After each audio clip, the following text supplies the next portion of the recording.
That was for the Okay, Summerstone Cottage. Not property as if owned, cave like an accident of accumulated stones blown or hurled as meteors happen. Its economy unadorned, cottage and occurrence limestone merges, yet with what deliberation did men set these stones, the trowel's tap resounding around a low horizon of Mistrim's hills. For shelter, farmer his farm, labourer an annually tired hovel, to be trapped in, snared as any man might by low wages. No spinning or carding to be had anywhere. The cottage knows nothing of this. Stones serve entangling no one, imposing only on space. Even then the big towns beckoned the landless labourer, and roads were ever exits to be blundered through with mud-plum boots. His going inevitable, his movement history, like a migrant bird following a silver sun, leaving limestone, he entered brick. Cottage remains. The sun an extravagant sky steals its hue from gaunt gables, grey slates keep dry old bones, stones mourn for no man. The mason a memory, his memorial a weather-worn date above the door. The pitched chiselings of one who carved farms as others hacked empires. The valley congested with the movement of old ghosts, collarless striped union shirts hung in hawthorn, the ground littered with old tools. Chance meetings, the small, lone, delicate Irishman in the regatta jacket humming to himself in the Hyde Park pub. Memories of Sligo, the damp house, Lissadell, where Yeats stayed. The seal who lured you on the strand at dusk to swim away with her. And this one, a real ladies' man with lived-in good looks, as full of himself as a new recruit palming a sweaty shilling. Louche, a dapper striped coat, a rakish cravat, the king of clubs poking out his top pocket as if to signify a chancer.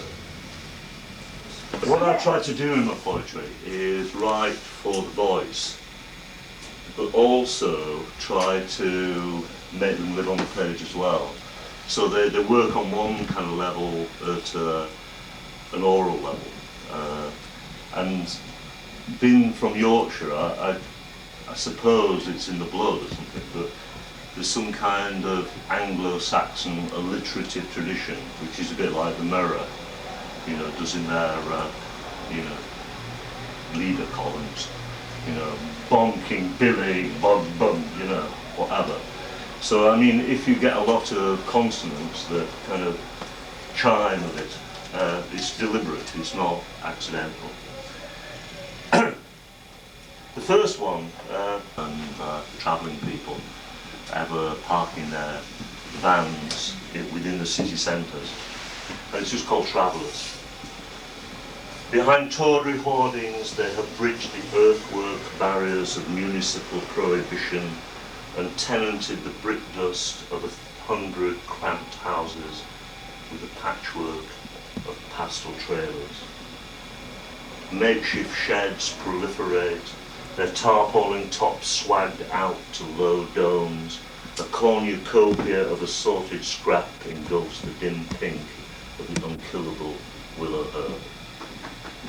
At the centre of the site, flanked by a convoy of gutted and discarded cars, Wellington men warm hands at the sputtering flames from the perforated oil drum. A thin whippet circuits aluminium milk churners. The women are elsewhere. Framed in the baroque embellishments of a trailer's moulded chrome, a woman's face as anonymous as an identikit icon gazes from behind a lattice diamond glass, then merges as if erased into an interior of Byzantine bric-a-brac, the over gold lustre of market stall Crown Derby. The loud, bright hoardings they live behind, siren no inducements in their direction. across the road, loosely tethered against the high-rise towers. A solitary skew boat, that's a horse by the way, rides at the unmown edges of a stamp of grass, its shagged hide mapped like an atlas. So that's Travellers. The next one is just based again on an observation. I was driving through an underpass in Leeds, which is kind of the inner ring road, and I saw a rag and bone man walking through with a pram, and he was walking against the traffic, and he had this overcoat on, and every car that went by his overcoat kind of flapped up like this. And as I drove past, it was summer's day, and I could hear him shouting, "Red Boom, in here, Red Boom." And I thought, oh, I mean, there's nobody around here, you know, it's this bloody underpass. So that was the start of the poem. It's called Red Boom, and it starts, I mean, to be really clever and university about it. It starts with a quote. It's a quote from Baudelaire in his poem The Swan, and he says, and I won't do it in the French because my French is so terrible, but roughly translated, the form of the city changes, alas, faster than the heart of man. It's a rhyme poem, well, it's half rhyme.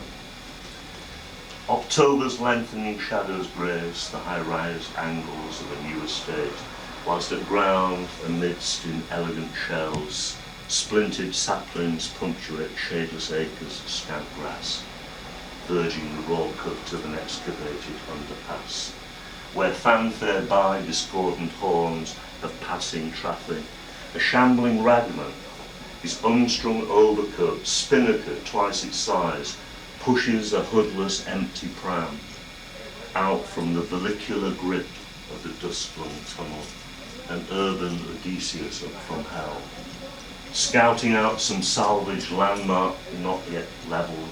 He rests for breath, recollecting close rows of shoddy back-to-backs, handcarts of rich pickings in the wake of every death. Nowadays his Red Bull litanies barely reach first-floor balconies. Indigenous, but out of place, at one with knockers up and grinders of knives, he can't magic back a single terrace or raise again his housebound siren wives. Nothing but a shrunken sun conjures a castle skyline from these brute cubes of a utility past his eye. That's Redbone. It's about it and trying to understand it in some way.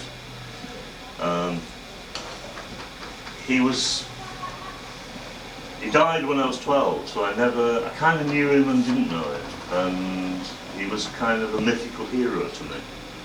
And after he died, I started to learn all these tales about him that his friends told me as I grew up. And I mean, it's strange that this is called the Henry Peacock Gallery, because my father's kind of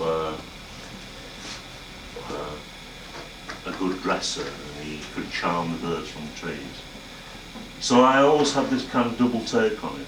One from my mother, that he was an utter bastard who kept us all poor and gambled all our money and drank all our money and whatever.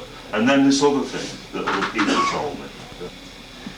The first one is about, well, they're all about him being a chimney sweep, but the first one is something that, an event that happened annually, and it's called the sweeping sheet. And I don't know, I mean, if you've ever had your chimney swept, but in the old days when they used to use a brush and rods, they would come along and they would have to kind of cover up all the fireplace and put this sheet over it, and then the rods would actually go through, and my father always used an old sock as a kind of circle to push the rods through, so that when the old sock came down, you know, it didn't spread about the room. And once a year, he used to have this kind of annual ritual, and it would always be a beautiful sunlight afternoon. And he would get out the old singer, put it in the yard, because these sheets were already sooty, and sew on these funny kind of socks into the middle of the sheet, you see. It's all laughable, but in fact, the point is not. I think the point is quite tragic in a way. So the first one's called sweeping sheet. Each sheet spread at the centre of the sunlit yard holds his attention. Annually in this fashion, the mending of the subcovers, arched at an old sewing machine, trousers exotically cobwebbed beneath his cast lattice work. My father taps crude squares of mollied cotton to rent calico, replacing the worn sock that serves to push the rods through. Second-hand spectacles dilate his untested eyes to gaping strangeness, all absorption brought to the frayed ends of snapped twine, gimleted with spittle. He unsteadily stabs toward the eye of the steel needle, and threaded, a slippered foot slowly toes the treadle to the euphonic clatter as he feeds the drab canvas under its gold-leafed arm. This is his grim kingdom. His wife and child imbibe its cancerous black. At the margins of the yard, like courtiers, they hoarded the hub of his attention. It was good luck. Sorry, it was called Sweet. Yes, fine. Sorry? I'm talking about... All right, I'm not slurring, am I? No, I'm just talking about genetics and how the same people laughed at that. Right. Sweet. They used to say it was good luck to touch a chimney sweep. Our dad would be cooked up for weeks round Easter in the back end of September. I can see him then on the steps of St Paul's Church beside the bride and groom, rods and brush slung over his shoulder like some heathen intruder from a pagan past. Him in his muck, them in their best. For the camera, her recently ringed hand seeks out his sleeve for luck. His blackened face is now all smile, his half-crown already placed on the novice's mile. It's called Brush. It's about an incident. My father, ill unexpected, father and I arrived to sweep the chimney. Leaving our bikes leant against the fence, we carried the tackle to the front door and knocked. I remember drawn curtains taut across a net-laced bay window, as if to screen the bleaching sun from hard-earned furniture. Recall her murmured words in the hall unit in lieu of all explaining. The lidless coffin lay on trestled legs like a market stall,